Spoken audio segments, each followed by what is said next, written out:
Hello friends, ಎಲ್ಲರಿಗೂ ನಮಸ್ಕಾರ. ಇವತ್ತಿನ ವಿಡಿಯೋದಲ್ಲಿ ಬ್ರೇಕ್ಫಾಸ್ಟ್ಗೆ ಈ ರೀತಿ ಅವಲಕ್ಕಿ ಹೇಗೆ ಮಾಡೋದು ಅಂತ ನೋಡೋಣ ಬನ್ನಿ. ಇವತ್ತಿನ ವಿಡಿಯೋದಲ್ಲಿ ಅವಲಕ್ಕಿ ರೆಸಿಪಿ ಹೇಗೆ ಮಾಡೋದು ಅಂತ ನೋಡೋಣ ಬನ್ನಿ. ಇಲ್ಲಿ ನಾನು ಮೊದಲಿಗೆ ಅವಲಕ್ಕಿನ ಈ ಕಪ್ಪಲ್ಲಿ ಮೂರು ಕಪ್ ಅಷ್ಟು ಅವಲಕ್ಕಿ ತಗೊಂಡಿದ್ದೀನಿ.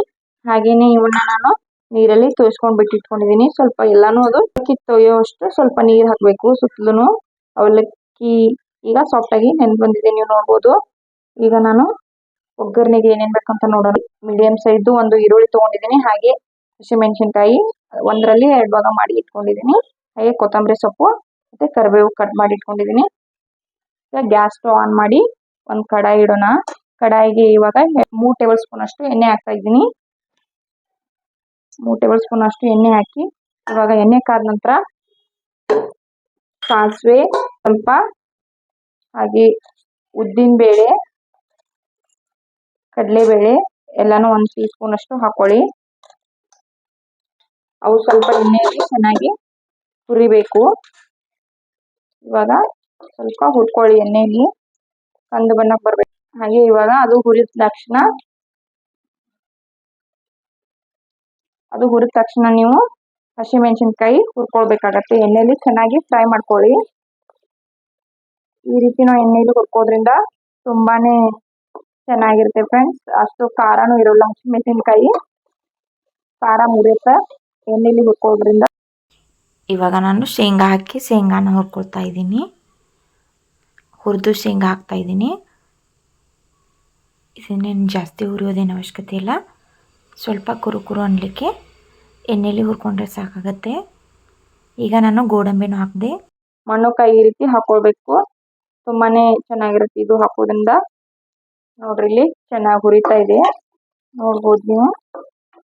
ಹಸಿಮೆಣಸಿನಕಾಯಿ ಎಲ್ಲಾನು ಸ್ವಲ್ಪ ಹುರಿದೈತಿ, ನೋಡ್ಬೋದು.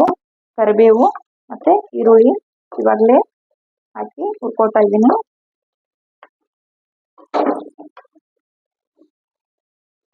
ಇದು ಈರುಳ್ಳಿ ಟ್ರಾನ್ಸ್ಪರೆಂಟ್ ಆಗೋವರೆಗೂ ಹುರ್ಕೊಳ್ಳಿ.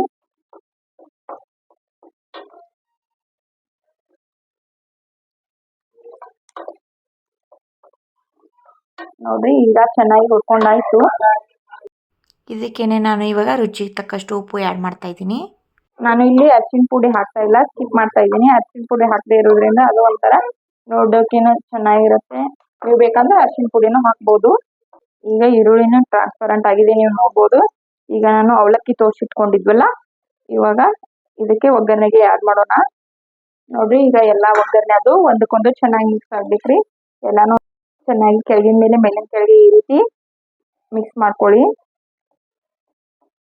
ನೋಡ್ಲಿಕ್ಕಂತೂ ಸೂಪರ್ ಆಗಿರುತ್ತೆ. ಹಾಗೆ ನೀವು ಉಪ್ಪು ಖಾರ ಬೈ ತುಂಬ ಎಲ್ಲ ಕರೆಕ್ಟ್ ಹಾಕಿದ್ರೆ ತಿನ್ಲಿಕ್ಕೂ ಇನ್ನೂ ಸೂಪರ್ ಆಗಿರುತ್ತೆ.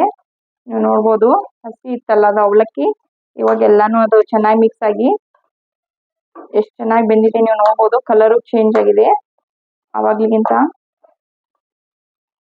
ಈಗ ಇದಕ್ಕೇನೆ ನಾನು ಕೊನೆಯಲ್ಲಿ ಕೊತ್ತಂಬರಿನ ಆ್ಯಡ್ ಮಾಡ್ತಾ ಇದ್ದೀನಿ. ಸ್ವಲ್ಪ ಸಕ್ಕರೆನೂ ಹಾಕೊಳ್ಳಿ. ಸಕ್ಕರೆ ಹಾಕಿದ್ರು ನಡೆಯುತ್ತಾ, ಹಾಕ್ಲಿಕ್ಕಂದ್ರೂ ನಡೆಯುತ್ತಾ. ಮಕ್ಕಳು ತಿಂತಿರ್ತಾವಲ್ಲ, ಹಿಂಗಾಗಿ ನಾನು ಸ್ವಲ್ಪ ಸಕ್ಕರೆನ ಆ್ಯಡ್ ಮಾಡ್ತಾ ಇದ್ದೀನಿ. ಚಿಟಿಕೆ ಹಾಕಿದ್ರೆ ಸಾಕು, ಒಂದು ಅರ್ಧ ಟೀ ಸ್ಪೂನ್ ಅಷ್ಟು. ಈಗ ಇದನ್ನು ಚೆನ್ನಾಗಿ ಮಿಕ್ಸ್ ಮಾಡ್ಕೊರಿ. ಈಗ ಇದನ್ನ ನಾವು ಒಂದು ತಟ್ಟೆನ ಮುಚ್ಚಿ 1 ನಿಮಿಷ ಬೇಯಲಿಕ್ಕೆ ಬಿಡೋಣ. ಅದು ಉಮ್ಗೊಂಡ್ರೆ ಇನ್ನು ತಿನ್ಲಿಕ್ಕೂ ರುಚಿಯಾಗಿರತ್ತ.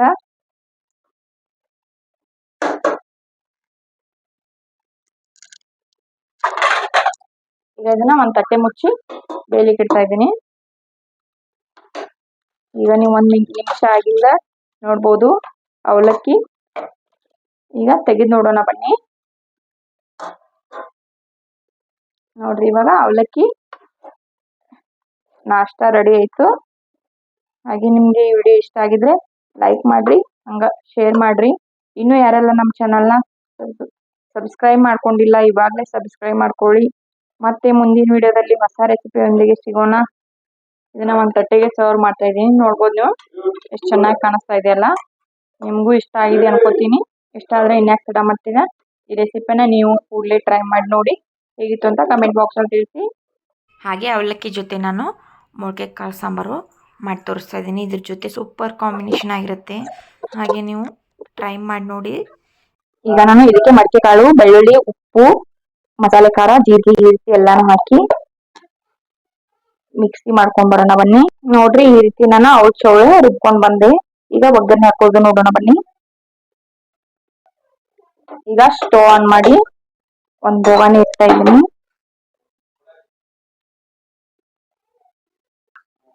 ಇದಕ್ಕೆ ಇವಾಗ 2 ಟೇಬಲ್ ಸ್ಪೂನ್ ಅಷ್ಟು ಎಣ್ಣೆ ಹಾಕೊಳ್ಳೋಣ.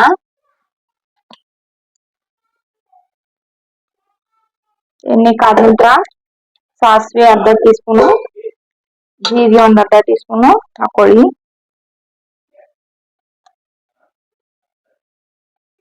ಹಾಗೇನೆ ಬೆಳ್ಳುಳ್ಳಿ ಹಾಕೊಳ್ಳಿ. ಜಜ್ಜಿಟ್ಕೊಂಡಿರುವಂತ ಬೆಳ್ಳುಳ್ಳಿ ಹಾಕಿ ಸ್ವಲ್ಪ ಎಣ್ಣೆಲಿ ಹುರ್ಕೊಳ್ಳಿ, ಹಸಿ ವಾಸನೆ ಹೋಗೋವರೆಗೂ.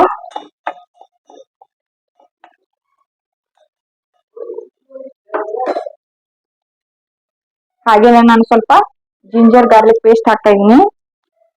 ನಿಮ್ಮ ಹತ್ರ ಶುಂಠಿ ಇದ್ರೆ ಅದನ್ನು ಜಜ್ಬಿಟ್ಟಾದ್ರೂ ಹಾಕೋಬೇಕು, ಅದು ರುಚಿ ಕೊಡುತ್ತೆ. ನಾನು ಶುಂಠಿ ಇರ್ಲಿಲ್ಲ, ಅದಕ್ಕೆ ಪೇಸ್ಟ್ ಹಾಕ್ತಾ ಇದ್ದೀನಿ. ಸ್ವಲ್ಪ ಹುರ್ಕೊಳ್ಳಿ. ಹುರ್ಕೊಂಡಾದ ತಕ್ಷಣ ಈಗ ರುಬ್ಕೊಂಡಿದ್ ಮಸಾಲೆನ ಇವಾಗ ಇದಕ್ಕೆ ಹಾಕೊಳ್ಳೋಣ.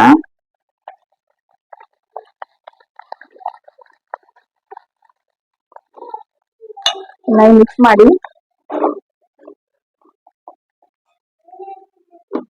ಇವಾಗ ನಾನು ಇದಕ್ಕೆ ಚಿಟಿಕೆ ಅರಿಶಿನ ಪುಡಿ ಹಾಕ್ತಾ ಇದ್ದೀನಿ. ಹಾಕಿ ಇದಕ್ಕೆ ನಾವು ಮಿಕ್ಸಿ ಮಾಡ್ಕೊಂಡಿದ್ವಲ್ಲ, ಅದ್ರ ಮಿಕ್ಸಿ ಜಾರ್ಗೆ ಸ್ವಲ್ಪ ನೀರ್ ಹಾಕಿ, ಇವಾಗ ಮಿಕ್ಸಿ ಜಾರ್ಗೆ ನಾನು ನೀರ್ ಮಿಕ್ಸ್ ಮಾಡ್ಕೊಂಡು ಸ್ವಲ್ಪ ನೀರ್ ಆಡ್ ಮಾಡ್ತಾ ಇದ್ದೀನಿ. ಈ ರೀತಿ ನೀವು ಅವಲಕ್ಕಿ ಜೊತೆ ಮಾಡ್ಕೊಳ್ಳೋದ್ರಿಂದ ತುಂಬಾನೇ ಚೆನ್ನಾಗಿರುತ್ತೆ ಫ್ರೆಂಡ್ಸ್. ನೀವು ಒಮ್ಮೆ ಟ್ರೈ ಮಾಡಿ ನೋಡಿ. ನಮ್ಮ ಹಸ್ಬೆಂಡ್ಗೆ ಇದು ತುಂಬಾನೇ ಇಷ್ಟ. ಅವಲಕ್ಕಿ ಜೊತೆ ಮಡಕೆ ಕಾಳು ಸಾರು ಬೇಕೇ ಬೇಕು. ನೀವು ಒಂದ್ಸಲ ಟ್ರೈ ಮಾಡಿ ನೋಡ್ರಿ.